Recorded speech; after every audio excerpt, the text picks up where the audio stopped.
Welcome back to the podcast. Today we have Vivian, the founder and CEO of One More Thing. Vivian today shares some insights on how she got to work with some amazing brands and got her product into Brown Thomas. I hope you enjoy.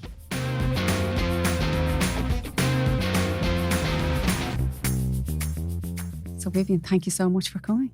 Thank you for having me. I remember seeing your brand and I was just in awe.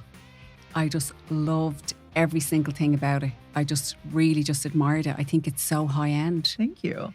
So lovely. You should be so proud of it. I am very proud. It's been 4 years now. Is it 4 years? Yeah, 4 and years. You've done so much. Yeah. I can't believe how far we have come. Yeah. I didn't think about any of this when I started. I just let's do something. Okay. So tell us, before we launch into that, give us a little bit of background. Yeah. Where you grew up, who you are, and then how you started your business. Yeah. So I grew up in Hong Kong.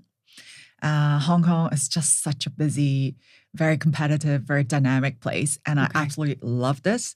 But so I met my husband there. And he is Irish and he got a job back in Dublin. Okay. And that's why I moved to Dublin with him 8 years ago. So it's been 8 years. 8 years. Yeah. And listen, tell me about that. What was that like? Did you have English? Yes. Yeah, you've excellent English. Yeah, I speak fluent English because the jobs that I work in require me to speak in English and Mandarin. And my mother tongue is actually Cantonese. Okay. So you have 3 languages. I'm fluent in 3. And so I'm okay with the language. Language is not really the barrier when I moved here. The weather is. I know. And today it's like, what? It's like, exactly. I was going to ask you that. I was like, 'cause I really love the sun. Yeah. And I find I'm always surprised when people move from a really nice climate to Ireland. And I'm like, why? I know we're nice people, but it's awful. Yeah. But there's something about Ireland that makes me feel this is my home now. Oh, really? And is the culture and the people. Yeah. The friendliness. Is it not like that in Hong Kong? No. In Hong Kong, everybody is in a rush. Okay. They don't stop to smile. They don't stop and say hi. Okay. Everybody looks angry. Really? Yeah. Everybody looks tired. And you're constantly in that competitive mode that it's all about making money. Okay. That's what it's all about in Hong Kong. Wow. But here, I think it's more about work-life balance. Yeah. It's more about your well-being in general. Yeah. And when now I live in the countryside, people there, you don't know them, but they will always wave at you. Yeah, I know. That's the friendliness you would never find in Hong Kong. Yeah. I'm not saying Hong Kong people are not friendly, but it's just they're so focused on. They're so driven. Yeah, so driven that they forget there's a little bit of human interaction that's required to make your life better. Yeah. Yeah. So you liked it when you came at first, or was there a big transition that you thought, I'm not really I started all over again. I gave up everything to move to Ireland. Wow. So my family's still in Hong Kong. I have no friends here. And I have no network. I have no job. And it was tough. It was very, very tough at the beginning. Because were you young, Vivian? I moved here when I was 34. Okay. Oh my God, you look so young. Well, thank you. Oh my God.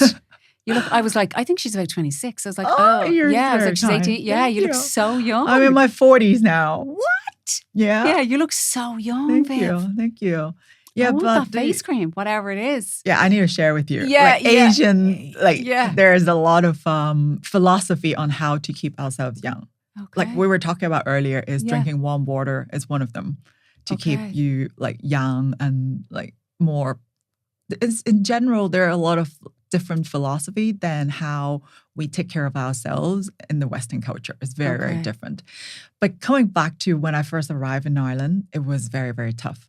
I remember I arrived in June and I have to wear a down jacket. And back in Hong Kong at that time, it's about 30, 32 degrees. And here it was 12. I'm freezing and probably raining. And it's in June. I was like, is this the summertime here? Yeah, this is the summertime. Yeah, it rains and it's cold and you have to wear a down jacket. That was something it took me probably I'm still adjusting to. I don't think anyone will ever get used to that. Yeah. So it's tough at the beginning because I'm literally staying in the house that we don't own. Yeah. For about 3 months that I'm not sure what my identity was. I Okay. wasn't sure like how do I fit in the culture.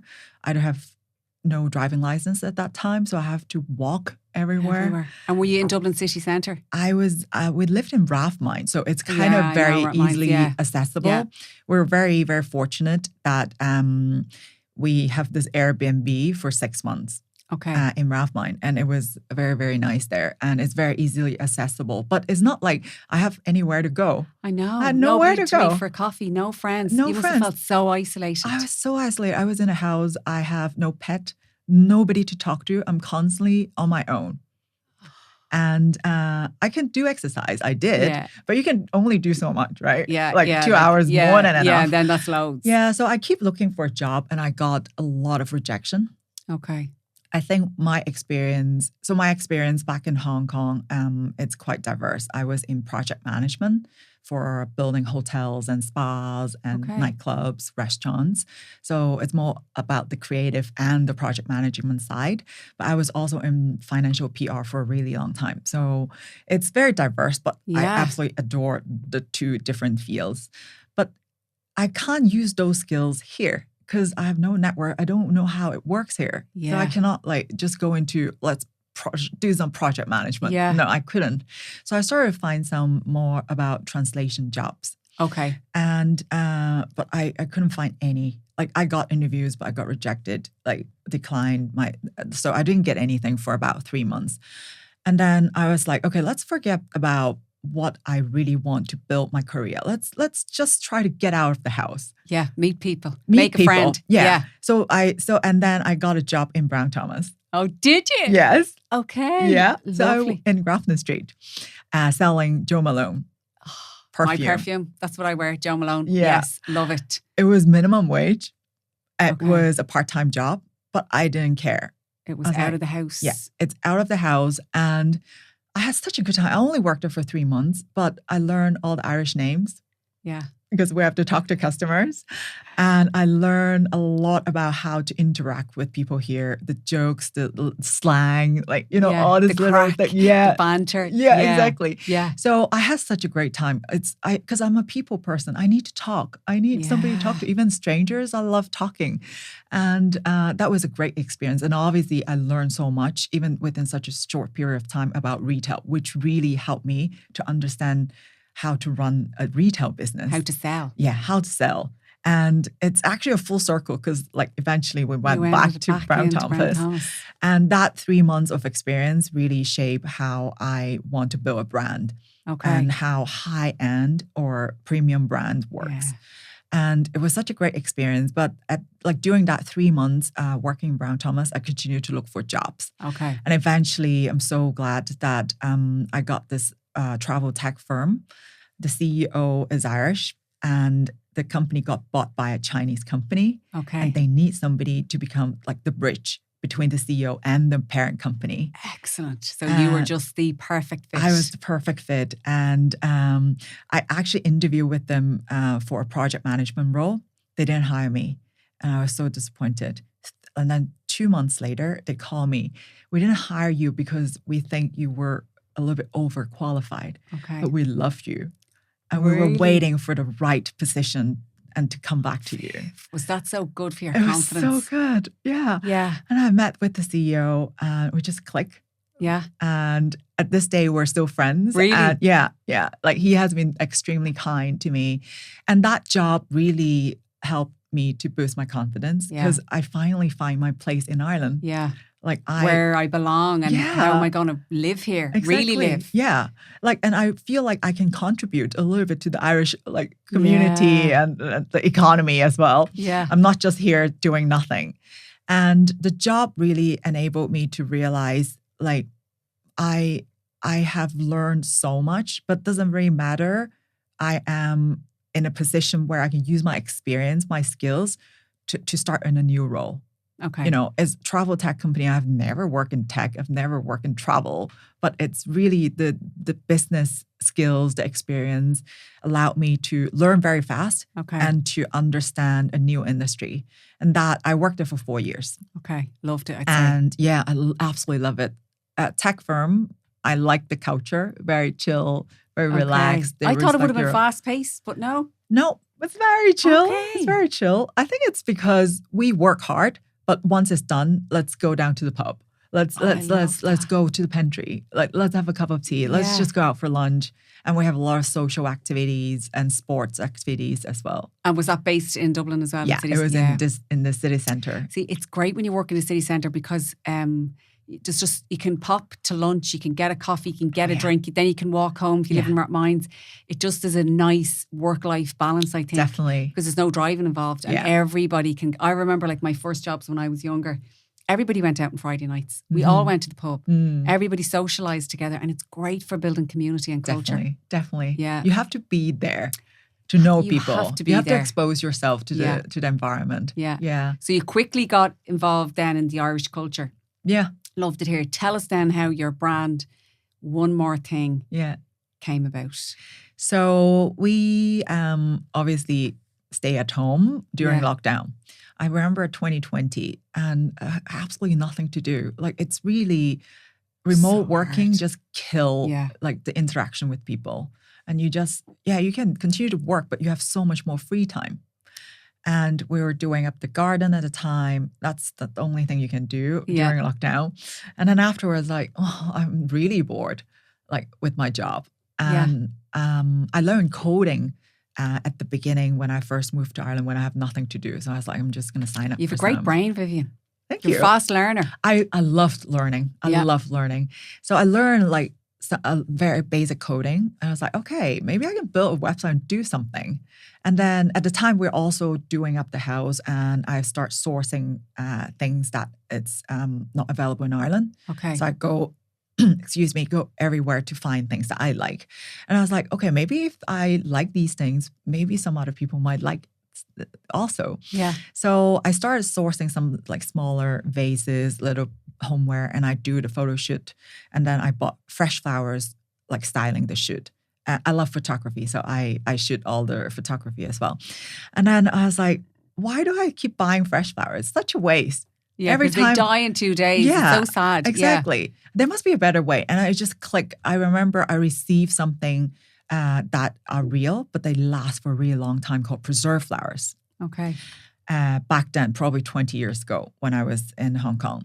I was like, okay, maybe that is something I can look into. And I start doing research. I didn't see anybody doing it in Ireland. No.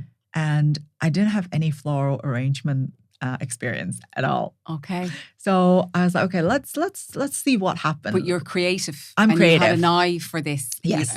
Before we went live there, you told me your dad was interior designer. So it was in your life. Definitely. Always. And you're definitely a creative person. I am, yeah. And I'm really into interior design and like color combination. Like, for example, I like dress up to pair with different colors, to play around with hairs, play around with like different creative stuff. Okay. Anything that's creative. And that really fills you up. Yes. You feel, I love this. Yeah. It doesn't even feel like work. Because I think like the eye, it's you're born with it. But the skills can be trained. Okay. So floral arrangement is about the skills, but the combination is your eye. So I think once you have the eye, it's easy to watch some YouTube videos, just practice, and it's just gonna work. My daughter, my eldest, is very creative, and she's really good at makeup. Okay. And she'd say to me, "You just do this," but when I try to do it, I just don't have the same. I'm just not creative. So she just has a skill that I can never have. Yeah. And she's just saying, you just do this. She could watch something on YouTube and then replicate. I can't. Yeah. I'm pretty good at that. Yeah. So it's really, really good. So you were in lockdown. You got the idea for these flowers. Yeah. And I start sourcing them. Wow. And I brought them in. I remember it was a very funny story is this wholesale site sells all the flowers. So when you buy things online, you just click, put in a basket, and then you come back to the basket and see what you want. But I didn't realize once you click on that website, it's a done deal. So I bought loads of flowers without knowing that I bought them. And they arrived the next day and I have to pay for them. And I remember, okay, I ended up with all these flowers. What I'm going to do, like the only thing is to get rid of them is to sell them. Okay, let's quickly learn something, how to put them together and take some photos, put it up online and see what happened. I remember we got 60 orders overnight. What? Overnight. And then I panicked because I was very slow. in making them because I just literally learned on YouTube. I was so slow, and how I'm going to fulfill all of them? It took me 1 hour to make one bunch. I remember. Like, I've 60 hours here. Yeah. What? And they keep coming in the next day, the next day. It's just never ending. And I was so scared. And then And sorry, Vivian, this was the website that you had created. Yes. Just a website. Yes. And was it on Instagram or anything like that? So I remember I set up an Instagram page as well. So the day that I launch the website, I also gift to one influencer on that day Very clever. that I admire. But I didn't. That was not a strategy. Okay, it just happened. Okay, it just happened. It was like, oh, I really like her. Maybe I'll reach out to her and say, I launched this, and I don't expect any sharing, but I want to give you one because I think it goes really well to your house with your house. And she's like, yeah, I'll take that. And then she started posting it, and she absolutely loved it because it's all with the box, with the handwritten note and the ribbon and everything. And she shared, and it's just. Overnight, I think I got 500 followers that night because of her. Oh my God. Yeah. Yeah. And I didn't expect that because I didn't ask for it. But she did it for me because she wants to support. Because she loved what she got. Yes. She just thought this is so beautiful. Yes, yes. That's such a good story. Yeah. And I will forever appreciate that. And I remember when she posted, there was this first order came in. And this lady, she didn't live that far from me at that time. So I hand delivered to her. I was like, thank you for supporting me, that you are my first customer. At this day, stop. We're that still in touch. That is such a lovely thing to do. At this day, we're still in touch. Really? And I just did a Brown Thomas pop-up for Mother's Day. She came and say hi. And it's just, that relationship. The human interaction. Yeah. And I would never forget, like, all these people who supported me at the very, very beginning are still in contact with me. That's lovely. And I just But love isn't that like building the community and the brand? Isn't that it represents your brand so well? Yeah. That you're authentic and this is what you're about. Yeah. And I love that. It's about the long-term relationship. I'm not selling you one thing. No. I want to build a relationship with you, with every single person who either bought online or came into our shop. Like, I remember a lot of them, and they have been following me for a long time. And they still occasionally just pop in. Oh, I bought this 2 years ago and I still absolutely love it. Keep going. Yeah. Like, those encouragement that really drives me to continue. Yeah. So that's where it all started. It is, yeah. The one more thing, the name? The name, okay. So I thought about shall we say whatever homeware, Vivian's homeware, like all this name. Yeah. I was like, this is not me. I want a surprise. I want people to recognize that's Vivian style. Yeah. And then, so it just clicked. I don't know if you've watched any Steve Jobs presentation.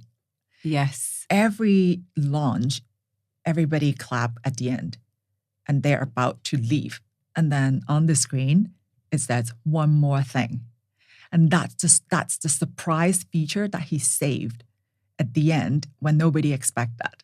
And that's always the surprise that people will be shocked at the end. And that really resonates what I want to create, that feeling of buying things from one more thing. I was like, okay, I'll just use one more thing. And because I love the philosophy of Apple. I love what Steve Jobs do. And he's a phenomenal salesperson. Yes. Without really selling. Without really trying to Without sell. really trying. Yeah.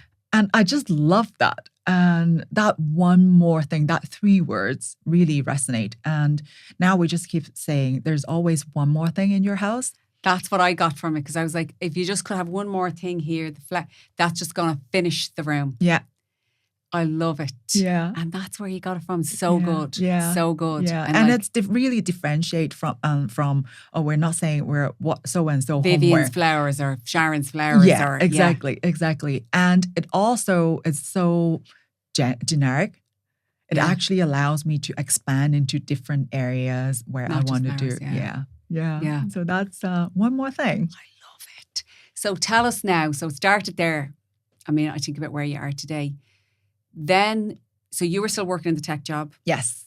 For 1 year. For 1 year. And you were doing this on the side then? Yeah. And when did you realize, okay, I want this as my life job? I launched the website in January 2021. Okay. And I did a farmers market in Dundrum. Okay. Probably around May time. And it was very, very well received. But I know farmers market is not where I want the brand to be. That's not your audience, shall we say. Yeah. But it's great to have that exposure and really try to interact on a personal level, like on the ground, like talking instead of just online on Instagram. So, and that was the teaser that I really want to have a physical location somewhere that is premium. Okay. And 10 months in, I got an email suddenly from Brown Thomas. No, you didn't even approach them. No. They approached you. 10 months in. So they came to me and say, we're opening a new store in Dundrum. And we're looking for an Irish brand that we want to collaborate to open their first pop-up store at their opening. And we think you will be a good match. Do you want to have a chat? Were you like, yes? I was like, 10 months in, I'm working from home. I still have a day job. Like, what's happening? And I was like, yes. So it's that's the moment I realized I'm onto something much bigger than I would ever imagine. Okay. And we continued to progress with the conversation of opening the first pop-up.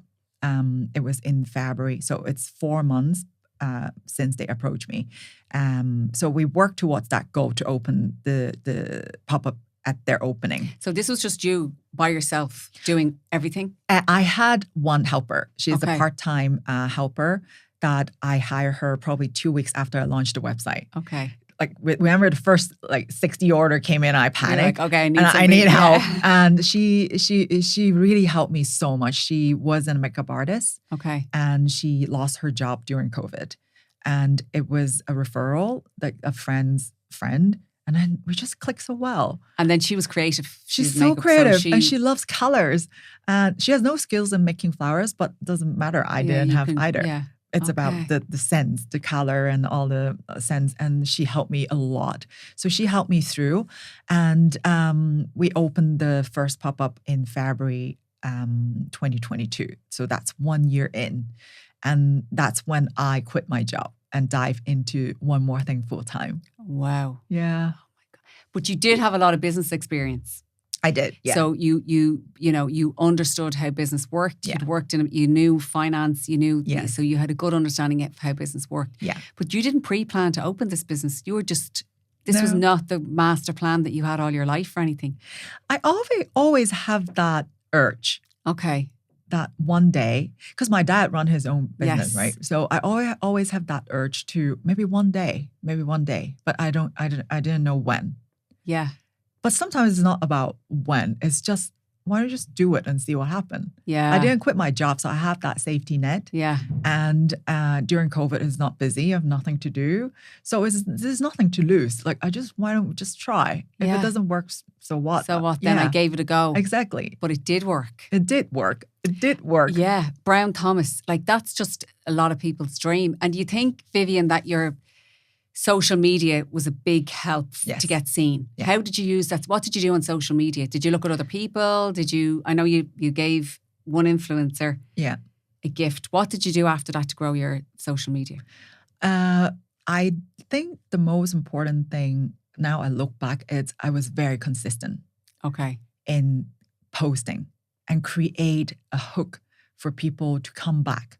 Okay. So, like, for example, I post something that I'm working on, but I don't show it fully. And then they want to see, they want to see the end result. And I was like, then you have to come back and look at it. So they keep coming back. Wow. I'm just sharing more and more about behind the scene, about what we're working on. And people like to celebrate your success as well. Yeah. They want to celebrate small wins with you.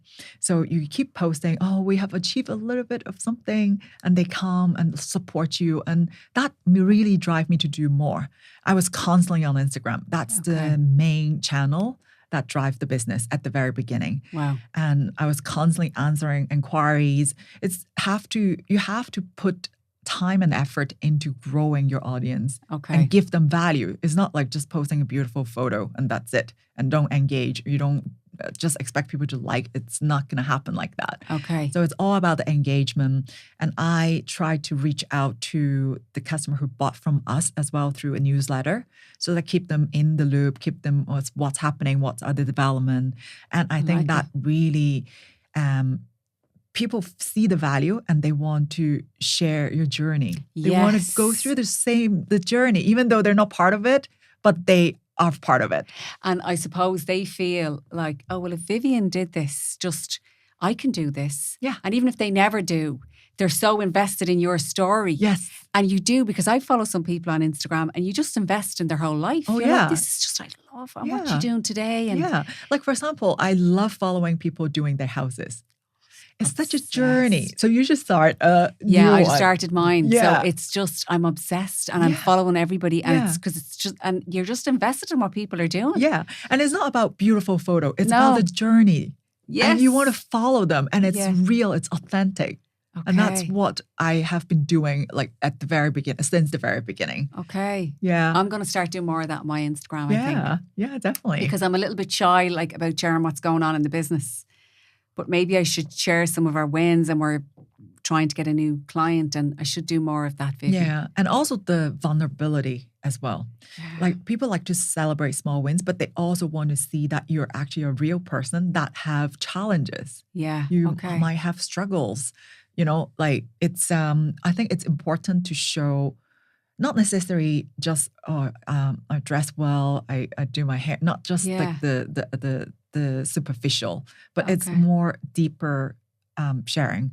Like I remember I posted another one on LinkedIn recently. The topic is about my value is not attached to my circumstances. Okay. And I share a little bit of my story when I was young, how I grew up. And people, like all these people who like or share or repost, some of them just DM me, and I don't know them personally. And I was like, your story really resonates, and this is my story. And I feel like I instantly connected with people that I don't actually know. And I think that's the vulnerability that we have to show to grow a personal brand or a brand in general. And I think everybody's talking about personal brand now because it's so important. Yeah. People, like they used to just be like the business, but people want to see the person behind the business now. Yeah. They want to know them. They want to know about them. Yeah.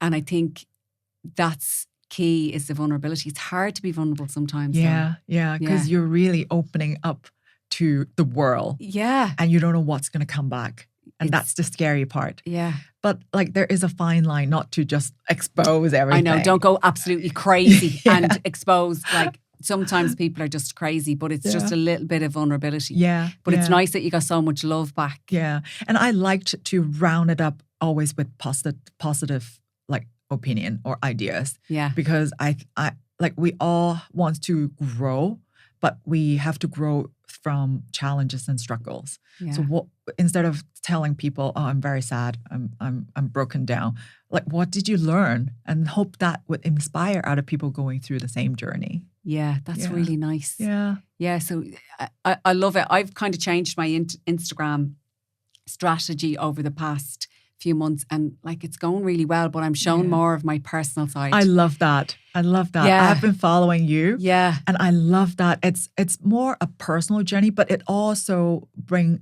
back a little bit to your ethos of running a business. Yes.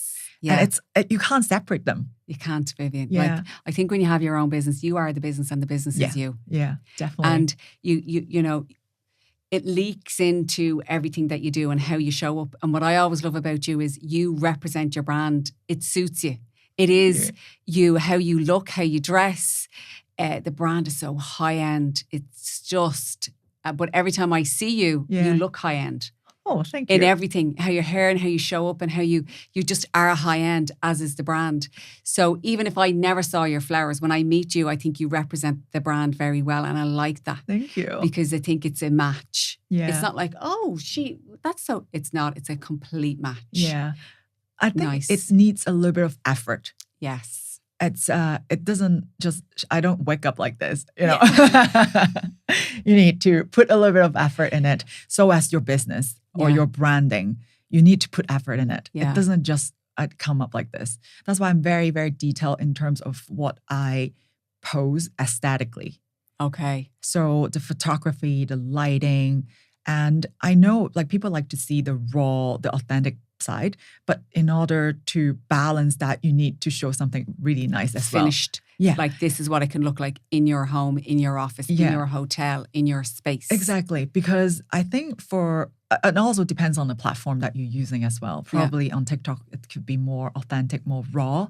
But on other platforms, especially on the professional like LinkedIn or Instagram, I think you need to show your positioning for the brand. Yeah. And I think that's very, very important. And what I've learned in business is every time I show up, every single time, I must be professional, even if it's not a customer. Because you are your brand now. And when you show up, even I'm always thinking of it now. Even when I'm not in a work environment, I'm representing Face Credit all the time. Yes. So I'm mindful of that now. And in the early days, it was like, oh, I'm not in work mode now, but there is no not in work mode. Yeah.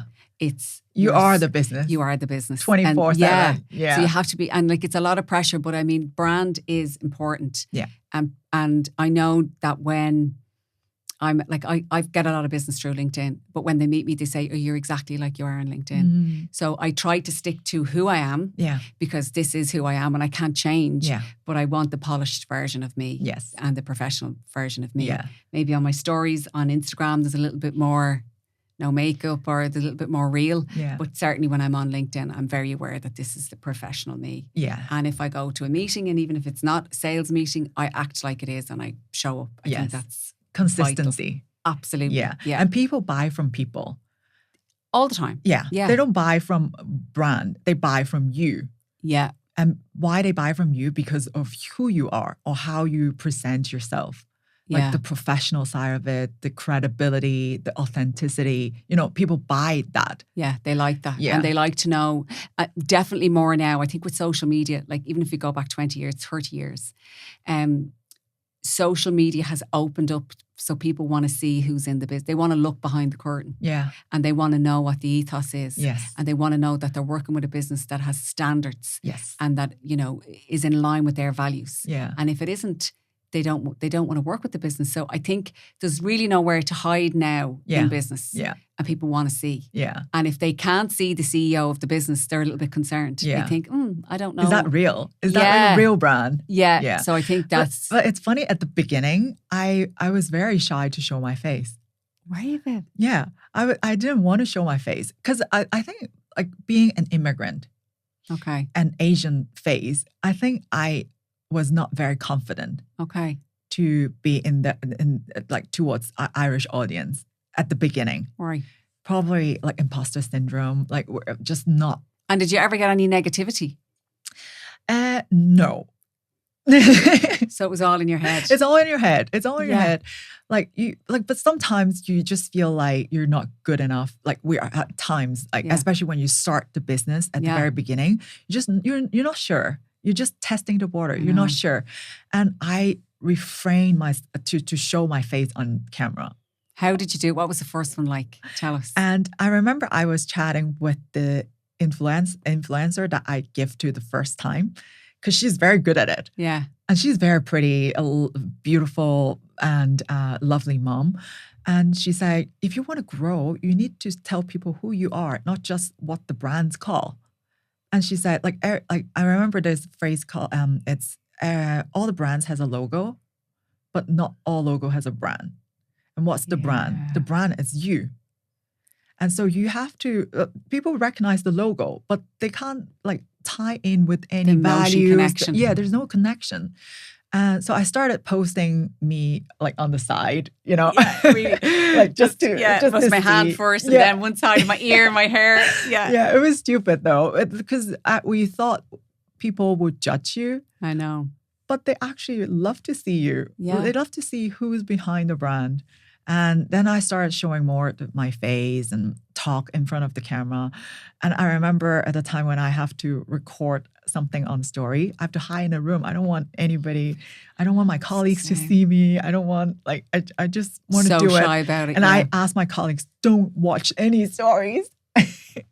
But it's a growing path, I think. It's a growth path that we all have to go through on your own. You have to get out of that comfort zone. 100%. Everybody can tell you what to do, but you have to do it. It's like if you read how to do a push-up or anything. You can read that 100 times and you can know, but until you actually physically do it, you don't know. Mm-hmm. And like for me, I was the same on social media. I remember the first time I put a video up on LinkedIn and like 7 people saw it. And I was like, okay. And that was probably me looking at it 7 times. So I was really so terrified. And I remember the effort I put in. Yeah. And I was like, okay, 7 people saw it. It's grand. Yeah. But I think social media now, you have to be on it. Yeah. Have to. Yeah. It's really, and I'm so glad to hear that was the platform really that helped you to grow. Definitely. So you got into Brown Thomas, you got your pop-up, you showed your face on Instagram. Yeah. You were building your confidence. Yeah. And what happened then? So what happened was I didn't find which direction, because it's at the very beginning and I had no pressure financially at that time. I have all the freedom to explore different channels. So I was like, okay, we do retail. It's tough. It's tough. Very, very tough. One-off buys. Yeah, we did very well, but it's tough. So what other avenues that we can explore? So we start doing weddings. And it's been doing very, very well, because people see the value of buying something that they can keep after the wedding, not a one-off fresh flower and arrangement. The memories. And all the decoration you can gift to your guests. And everybody has a piece of the memory of your wedding in their house. So we started exploring the wedding direction, and it went really well until even now. It's still very, very good. And then I started to think about, okay, apart from Brown Thomas, it went really well. Where else can we explore? And it's very, very interesting that I look back. Remember I said I started doing the Dundrum Farmers Market? Yeah. That's where I met. You can't believe this. That's where I met the commercial director of Kildare Village. You are kidding. And I still remember, that was like 3 months in. And I was in a farmer's market and he came with his wife. His wife bought something from me. And obviously I didn't know who he is. Yeah. And no idea. And he started chatting me up and say, I actually work in Kildare Village. And I think one day you will be there. And I was in a farmer's market. Yeah. I was like, what are you talking about? Like, I still have another job. It's just a hobby. Yeah, what are you talking about? So we kept in touch. I opened Brown Thomas in 2022. We kept in touch, and probably every 6 months, he would send me an email. Are you ready now, like, to have a conversation? I was like, no, I'm not ready. And we just kept in touch. And then until 2023. And I told him, I'm ready. Okay. And it's like, good. We have a space for you now. Come. Really? And that's when we opened our first pop-up in Kildare Village in 2023, July. Wow. And that was the first standalone shop. So we were like a pop-up stand in Brown Thomas for different occasions. So we continue to work with Brown Thomas over the years. But in Kildare Village is our first standalone shop of our own space within the doors. Everything is designed and decorated according to the brand guidelines, according to what I want. Okay. Instead of blending in with other people. But did that come with pressure then financially? Because you had to pay rent? Yes. And all of that. So this was a whole new world. I keep asking myself, should I do it? Should I not do it? Am I ready? Am I not ready? Oh, I don't have the money. What should I do? And all these questions it's down to one thing, is you make a decision and you will figure it out. Yeah. But if you continue to let's figure all this out, you will never figure it out. Because you'd never be ready. Because not everything was going to be 100%. Exactly. Once I made that decision, then I moved backward. It's like, okay, I don't have the money. How am I gonna do that? I don't even have money to pay for the deposit. Yeah. So I went to the bank and I said, this is what I've been doing. These are the brands that I've been collaborating in the past 2 years. I need a loan, because I'm doing something much bigger. And this is an opportunity now. And this is an opportunity. So I explained to them, this is the plan. This is what the brand's going to go to. And this is the past history that I can repay this loan. Yeah. And so they gave me a loan. Great. And probably a few weeks before I have to pay the deposit. I was like so stressed at that time. I was like, I need this loan. I need this. And in order to open this shop. And then I start hiring, and I've never done this before, right? I know, it's such a scary place, isn't it? You're like, who am I now? I'm a CEO of a business. I have to hire staff. I have to pay rent. I have to go to the bank. I have to get a loan. I have to just manage all of these different things. Yeah, and I have to design the shop as well. And I didn't hire anybody because I love design, right? Yeah, so I want to do everything myself. So I design everything and I hire everybody. And also we have to manage the production because everything is made by hand. Now, I know this is what we spoke about because it's like when for me in my business, when I had my first core customers, that like I fought so hard to get, and they were my first, they're still with me now to this day. Yeah. When I hired somebody, it was so hard for me to hand them over to somebody because like they're not going to do the same as me. Yes. So, you're like, no, did you do that? How did you answer that email? How was that for you to hand over your creative brand, your vision, your tweaks of the flower to go this angle to somebody else? It's a lot of training. Okay. I think that's key. You set the right foundation and clearly explain what you want.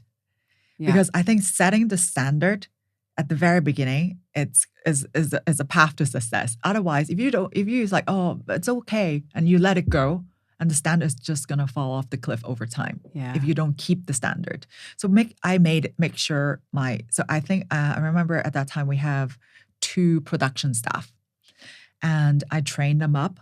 And obviously they were not florists before. I trained them up with practice.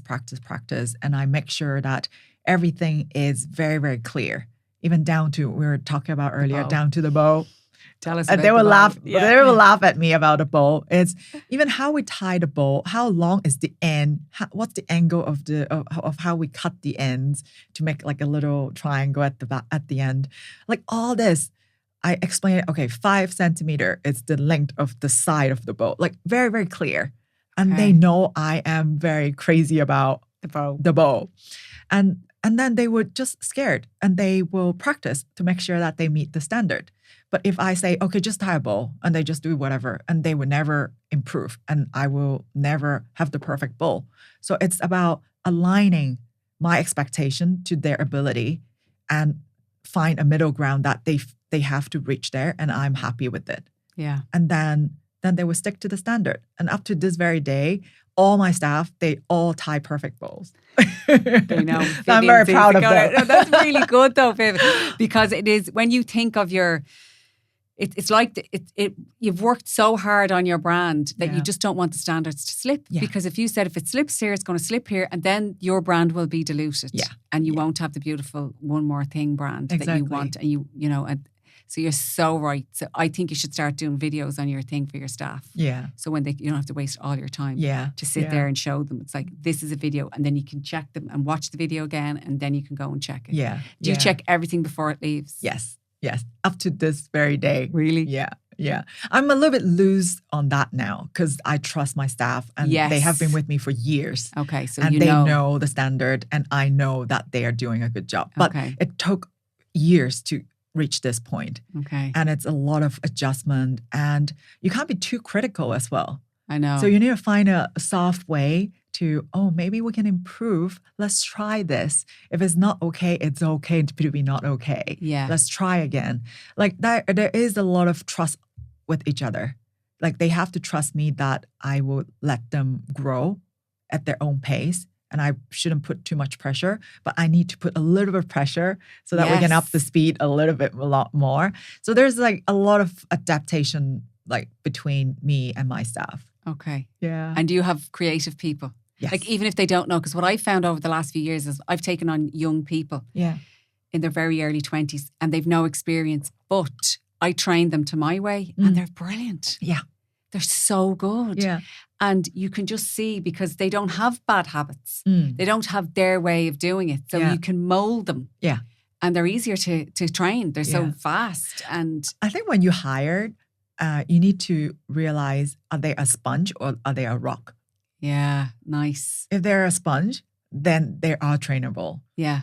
But if they are a rock, like they just like want a job and just pass time, they're not a for sponge. you. Yeah, No. they're not for you. No. So I think the hiring is also crucial. And it's not like I always hire the right people. I learn my way as me well. too. And you have Me to too. just, and it's this journey, right? It's part of the process, It's I part think. of the process. You do learn, because I think it actually took me 4 years for me to understand the type of person that I need in the business. Yeah. I made so many mistakes, and still I do, but I know now more who's going to fit within the business. Yeah. I think, you know, as you kind of get to know your own business and what you want and your customers and the type of customers that you're serving, that you know the type of person that will fit within the business. Definitely. So that's a journey. Absolutely. All of it is. And it's sometimes there are a lot of very capable people, but the personality might not be like that you feel comfortable working with. Yeah. So sometimes it's not just about the ability, but the compatibility. Yeah. It's so important. And to create then a space where everybody's working and it's nice and everybody wants to come to work. Yes. Everybody. And it's a team. Yeah. I don't want anybody to shine. I want the whole team to shine. Yeah. And that's what I enjoy working with my staff in Kildare Village, because we are in the same space all the time. And if one of them is not happy, it's going to affect everybody.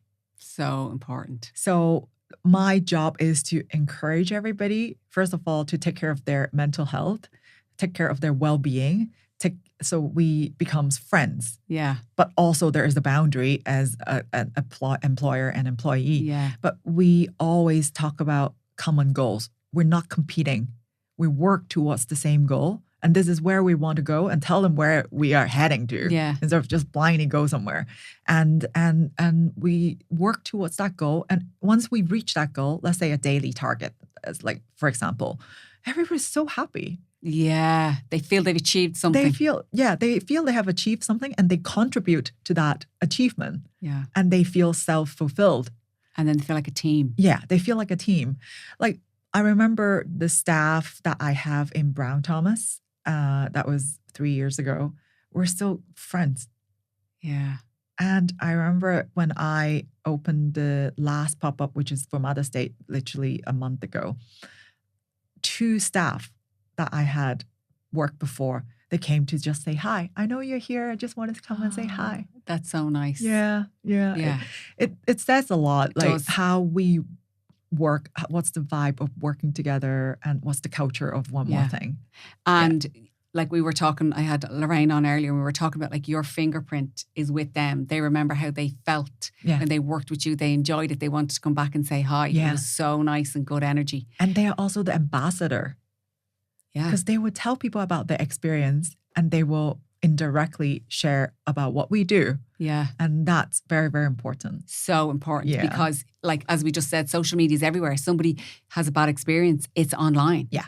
Yeah. It's so you have to be mindful all of the time. Yeah. What's next for you guys? I know we were both in the UK together. Yeah. So where are you guys heading? What's the vision for One More Thing? I know you have other products. Let's talk about them as well. Yeah. So we have a lot of retail customers over the year. We have the e-commerce customers. We have wedding customers. Yeah.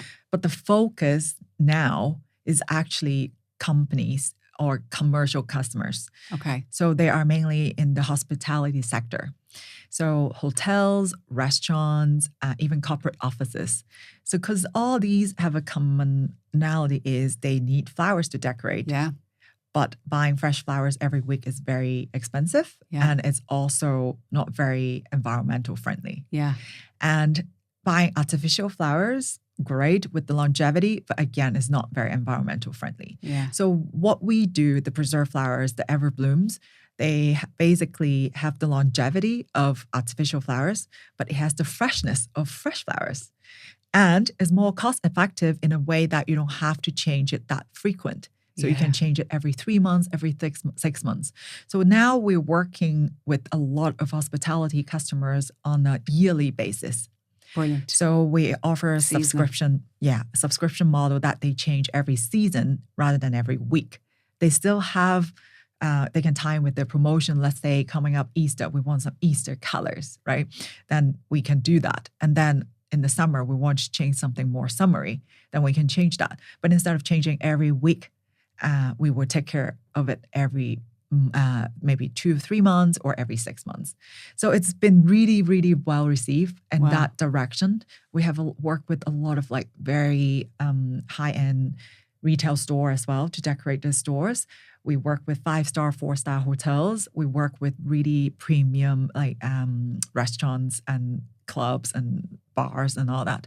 And I think that direction is where I think the growth it's going to be for One More Thing. Okay. And that's why we went to Manchester together, is to explore in that direction, because we see the audience in Ireland love what we do and like the service that we offer. And I think we can expand that to the UK customers as well. Yeah, everywhere. Yeah. I think it's going to be, like, it's just so beautiful and such a lovely idea. And I'm glad, I didn't know the backstory. I didn't know how you started it. It's just so organic. Thank you. It just happened because it was just naturally so beautiful. You were also on Home of the Year. Yes.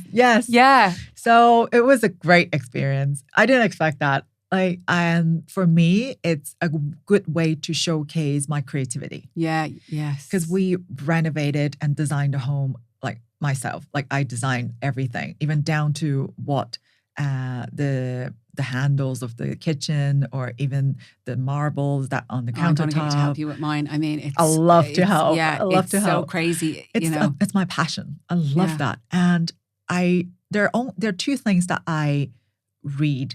One is self-growth or interior design books.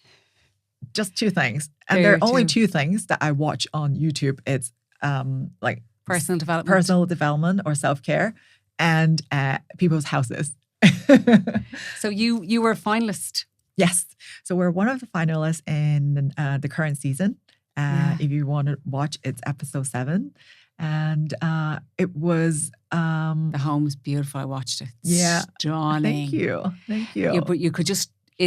I love creative people. I'm not creative now. I am big into interior design. That's all I watch as well. I'm just obsessed. And these people that I follow, just to give me ideas, because it's not natural for me. So there's like how to ground your room and how to match it in and all the colours should be. I was like, I didn't know any of this. Yeah. So that, but I mean, everybody has different style, but it's great that you can express your own style through even down to the fabric or the cushion that you put in. Yeah. Like all this is a way to express, I think. And for your mood, because you're going to live there. Yeah. And obviously I decorate a lot with my flowers in the house. Yeah. Because like this is what I do, and I want people to see how I use my product in their house. Yeah. And I think it's a great way to showcase not just flowers on its own, and how we can look at the environment in a holistic way, how we can put flowers, match with a candle or match with a cushion, like all this just another way to showcase. Yeah, I think if you do more of that now in your Instagram as well. Yeah, I should. Yeah, you should for your home. How to style them in your home. Yeah. Because you just have such a good eye. I love it. You. I think your brand, I think you'll be worldwide, Vivian. Wow. I really do. I believe in the brand. I believe in you. I think everything that you're doing is just in a nice, like kind, human way. That's not like, let's be so competitive and kill people while we're getting there. Yeah. It's so lovely. Yeah. I really think that when you come back here on this, in 4 years, you'll be in the States, you'll be in the UK, you'll be everywhere. Thank you. It's such a high-end brand. You'll be on Oprah. Yeah. You will. Hopefully one day. I do. One day. I just see it. It's like, what you've achieved in 4 years. Imagine another 4. Yeah. With the experience that you have. Yeah. And with the contacts that you have. Yeah. I'm much more confident now than before compared to when I started. I have a bigger connection now. I have much bigger network, and I think it's everything I learn. It's to this point now. I think I'm ready to fly higher. You are. I can see it. Yeah. And if you had maybe a top tip for people who are listening, let's say in the creative side of business, what would you say to them? I think it's important, especially in the creative business, is creativity is great, but don't forget it's also a business. Yeah. Because I work with a lot of other creative people. They focus so much on doing all the creative work, but forgot about how to run it as a business. So there is a very important balance to know your numbers, to know what works. If it's just something that you like to do and not making money, then it's a hobby. Yeah. It's not a business. So I think it's important to find the balance and to inform yourself, educate yourself with things that you're not sure, you're not 100% knowing how to run a business, then learn that. And then continue to grow your creativity by improving your skills, like expose yourself to different culture, to different area, travel, just to absorb, and both sides, creative side and business side. Yeah, and learn. I think that's going to help to grow the business. Yeah, because it's particularly in the creative, because you love what you're doing. You can get lost in the beauty of it all. Exactly. But if it's not making money, you're right, it's not a business. Yeah. It's a hobby. And for me, because I see it all the time, we're on the financial side, so I know people can fall down there. Yeah. And it is sometimes good to educate yourself, take a course, Yeah. bring somebody in, get a consultant, ask questions, Yeah. find out what you don't know. Yeah. Because, you know, to do something that you love and make money is like a dream. Yeah. And seek help. If you don't know, just ask. And there's so many like resources available. You can go to the local enterprise office. You can go to Enterprise Ireland. There are so many networking organizations that you can go and just expose yourself and seek help. Don't be afraid to ask for help. And you know what really struck me when you were talking, Vivian, was when you went to the farmer's market, how you met somebody. You know, not planned. Yeah. But just being yourself, put yourself out there, get out of the house. As you said, get off Instagram and go out and meet and feel people and see what they're like. And you know, the power of that for your brand, and look where it took you. Yeah. Yeah. Amazing. Thank you. So Vivian, thank you so much for your time. Thanks it was for having me. Incredible. And as I said, I think high end, you are going to go global. Thank you. Super. Thank you very much. Thank you. I hope you enjoyed our podcast today. And if you did like it, please subscribe on whatever platform you are listening.